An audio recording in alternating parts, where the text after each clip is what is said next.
Barcelona 2025-26 লা লিগা মৌসুমের আগে দক্ষিণ পূর্ব এশিয়ায় তাদের pre season tour plan finalise করেছে। ব্লগ রানার দায়িত্বে থাকাকালীন হ্যান্সি ফ্লিক প্রথম মৌসুমে এক চমকপ্রদ সাফল্য অর্জন করেছেন, যার মধ্যে রয়েছে কোপা দেল রে এবং স্প্যানিশ সুপার কাপ পুরস্কারের পাশাপাশি অভিষেক সিজনেই লা লিগা শিরোপা অর্থাৎ ঘরোয়া ট্রেবল জেতা। তবে 2025-26 মৌসুমে এই ট্রফিগুলো ধরে রাখার জন্য বার্সাকে কঠিন প্রতিদ্বন্দ্বিতার মুখোমুখি হতে হবে, কারণ জাবি আলোনসো রিয়াল মাদ্রিদকে পুনরুজ্জীবিত করার জন্য প্রস্তুত বলে মনে হচ্ছে। একদিকে হ্যান্সি ফ্লিকের দুর্দান্ত কোচিং ক্যারিয়ার, অন্যদিকে জাবি আলোনসোর লেভারকুজেনকে নিয়ে তারুণ্যের শক্তিতে উজ্জ্বল সাড়া ফেলে দেওয়া এক উত্থানের গল্প, এই দুজনকে দিয়ে আগামী সিজনে ফুটবল ভক্তদের জন্য অপেক্ষা করছে এক তুমুল লড়াই।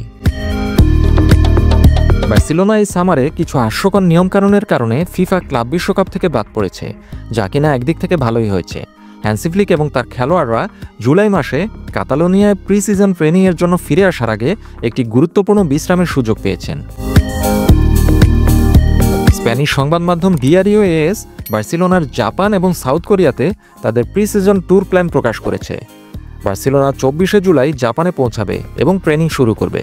সফরের প্রথম প্রীতি ম্যাচটি 27 তারিখে জাপানি দল ভিসেল কোবের বিরুদ্ধে অনুষ্ঠিত হবে। এরপর হ্যান্সি ফ্লিকের বার্সেলোনা 31শে জুলাই দক্ষিণ কোরিয়ার রাজধানী সিউলে এফসি সিউলের মুখোমুখি হবে। আর 4 আগস্ট ডেগু এফসির বিপক্ষে তৃতীয় প্রস্তুতি ম্যাচ খেলবে বার্সেলোনা। 20শে জুলাই মরক্কোর একটি শীর্ষস্থানীয় দলের বিপক্ষে বার্সেলোনাকে বিশাল লোভনীয় ম্যাচের এক অফার দেওয়া হয়েছিল, কিন্তু হ্যান্সি ফ্লিকের দল সেটা প্রত্যাখ্যান করেছে। একটি চ্যালেঞ্জিং মৌসুমের আগে হ্যান্সি ফ্লিক প্রতিটি মিনিটের যথাযোগ্য ব্যবহার নিশ্চিত করতে চাইছেন, কোনো অতিরিক্ত ম্যাচ খেলে দলকে বিপদে ফেলতে চাইছেন না। 2025-26 লা লিগা মৌসুম আগামী 17ই আগস্ট শুরু হওয়ার কথা রয়েছে।